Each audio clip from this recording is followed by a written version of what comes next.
Good morning, everyone. It is Wednesday morning, and this is Make It Personal. Thanks for tuning in. I am Pastor Terrell. If you haven't tuned in yesterday or Monday this week, I'm going after phrases, mottos, catchphrases, and little Christianese type things that have been spread in churches that really just don't have any foundation in the Bible. Sometimes ideas can sound super spiritual, but can really blind you to the truth. Today I want to look at this one. Do not judge. How many times have you heard that in your life? Don't judge people, do not judge anyone, or only God can judge me. This idea is based in Matthew 7. It doesn't say that in Matthew 7, but that's where a lot of people get this from. Why?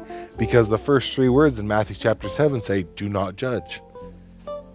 If I have not taught you anything up to this point, let me teach you this.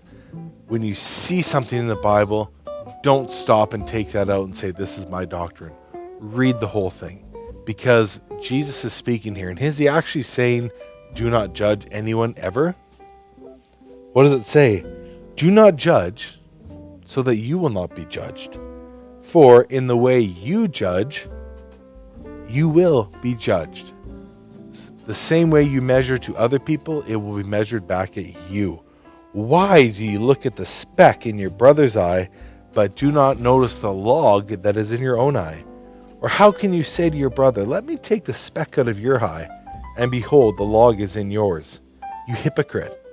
First, take the log out of your own eye, and then you will see clearly to take the speck out of your brother's eye.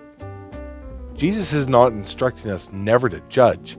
He's saying don't judge from the standpoint of shame. Don't judge from the standpoint of punishment, saying you're doing this wrong, without first looking inward and say, am I guilty of the same thing that I'm accusing this man of?